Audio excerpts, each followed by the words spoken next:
तो चलिए आज बात करते हैं अनुपम की, एक होनहार ब्रिलियंट स्टूडेंट जिसकी जिंदगी में एक ऐसा तूफान आया जिसने उसकी लॉजिक और साइंस की पूरी दुनिया को ही हिला कर रख दिया।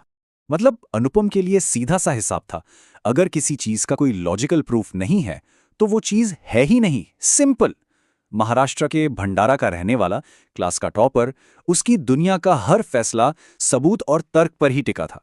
तो कहानी शुरू होती है एक ऐसे लड़के से जो अपनी पढ़ाई लिखाई अपने करियर के बिल्कुल पीक पर था, लेकिन साल 2022 में उसके परिवार में एक ऐसी ट्रेजेडी हुई जिसने सब कुछ बदल कर रख दिया। मई 2022 अनुपम के पिता की ब्रेन हैमरेज से डेथ हो गई और बस वो जो ब्रिलियंट स्टूडेंट था ना, उसकी जगह अब एक दुखी बेटे ने ले ली थी। उसकी पूरी दुनिया मतलब पूरी तरह से उजड़ चुकी थी। अब इस दुख की माहौल में अनुपम और उसकी मां के घर में कुछ अजीब होना शुरू हुआ, कुछ ऐसा जिसका कोई लॉजिकल एक्सप्लेनेशन नहीं था। हुआ ये कि हर रात जब वो सुबह उठते तो उन्हें फर्श पर अजीब से रहस्यमयी पैरों के निशान मिलते थे, जैसे कोई या कुछ रात में घर में आया हो। ये बहुत डरावना था। और सुनिए, ये कोई नॉर्मल पैरों के निशान नहीं थे। ये काले रंग के थे और जालीदार, मतलब जैसे किसी इंसान के पैर होते ही नहीं। और सबसे अजीब बात, ये निशान सीधा बेडरूम की तरफ जाते थे और दरवाजे पर आकर गायब हो जाते थे, हवा में। अब अनुपम की मां तो यह सब देखकर बहुत डर गई, लेकिन अनुपम, वो तो लॉजिक वाला बंदा था। वो इन सब बातों को मानने से इनकार कर रहा था। खैर, इन सब अजीब चीजों को नजरअंदाज करके अनुपम अपनी लाइफ में आगे बढ़ा। कॉलेज की पढ़ाई के लिए नागपुर शिफ्ट हो गया। लेकिन उसे क्या पता था कि ये नया चैप्टर उसकी जिंदगी के सबसे बुरे दौर की शुरुआत होने वाला था। नागपुर में अकेलापन उस पर भारी पड़ा। धीरे धीरे वो शराब पीने लगा और ये लत इतनी बढ़ गई कि 2025 आते आते वो एक गंभीर जानलेवा बीमारी का शिकार हो गया। एक ऐसी बीमारी जो किसी को समझ ही नहीं आ रही थी। उसे 21 दिनों तक हॉस्पिटल में रखा गया। बड़े बड़े डॉक्टर्स ने इलाज किया, लेकिन कोई फायदा नहीं हुआ। उसकी हालत बस बिगड़ती जा रही थी। डॉक्टर्स भी हैरान थे कि आखिर इस लड़के को हो क्या रहा है, ये ठीक क्यों नहीं हो रहा। तभी उससे मिलने उसकी चाची आई, जिन्हें वो बड़ी मम्मी कहता था। उन्होंने एक ऐसी बात कही जो साइंस की समझ से बिल्कुल बाहर थी।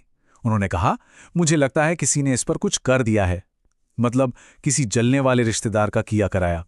अब जब सारे रास्ते बंद हो गए तो परिवार वाले उसे एक तांत्रिक बाबा के पास ले गए, और इस बाबा ने जो कहा वो सुनकर सबके होश उड़ गए। उन्होंने कहा कि अनुपम पर मारण प्रयोग किया गया है। अब ये मारण भारतीय लोक कथाओं में एक तरह का ऐसा काला जादू या श्राप होता है जिसका मकसद सिर्फ और सिर्फ इंसान की जान लेना होता है। और बाबा ने एक एक करके 2 बम फोड़े। पहला कि ये श्राप पहले ही एक जान ले चुका है, अनुपम के पिता की। जी हां। और दूसरा खुलासा तो और भी डरावना था कि अब अगला नंबर अनुपम का है। सोचिए, जो लड़का हर चीज में लॉजिक और प्रूफ ढूंढता था, उसे अब एक सुपर नेचुरल डेथ सेंटेंस मिल चुका था। उसे बाकायदा एक तारीख बताई गई जिस दिन उसकी मौत होनी थी, और वो तारीख थी 10 मई 2025। एक ऐसे इंसान के लिए जो सिर्फ सबूतों पर यकीन करता था, ये सिर्फ एक तारीख नहीं थी, ये उसकी पूरी दुनिया, उसकी सोच, उसके विश्वास का सबसे बड़ा इम्तिहान था। अब जैसे जैसे वो दिन करीब आ रहा था, अनुपम का डर बढ़ता जा रहा था। वो डर जो उसने पहले कभी महसूस नहीं किया था। वो संशयवादी जो हर बात पर सवाल उठाता था, अब मिनट गिन रहा था, उस चीज से डरा हुआ था जिसका कोई लॉजिक नहीं था। और फिर वो पलाया। रात के 12 बजे 10 मई गुजर गई और 11 मई शुरू हो गई, और अनुपम जिंदा था। भविष्यवाणी गलत साबित हुई। वो और उसकी मां बस एक दूसरे के गले लगकर रो पड़े। सोचिए क्या गुजरी होगी उन पर। और उस दिन के बाद जो हुआ वो भी किसी चमत्कार से कम नहीं था। उसकी सेहत अपने आप सुधरने लगी। उसने शराब, सारी बुरी आदतें, सब कुछ छोड़ दिया, और फरवरी 2026 तक वो बिल्कुल पहले जैसा एकदम फिट और अपनी पढ़ाई पर वापस फोकस कर रहा था। जिंदगी पटरी पर लौट आई थी। आज भी अनुपम एक संशयवादी ही है।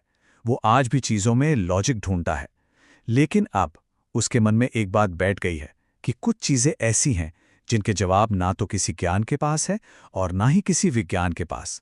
शायद जिस दुनिया को हम देख सकते हैं, समझ सकते हैं, वही सब कुछ नहीं है, और ये कहानी हमें एक सवाल के साथ छोड़ जाती है। क्या ये वाकई किसी श्राप की शक्ति थी, या फिर ये अनुपम के डर और फिर उसके विश्वास की शक्ति थी? सोचने वाली बात है।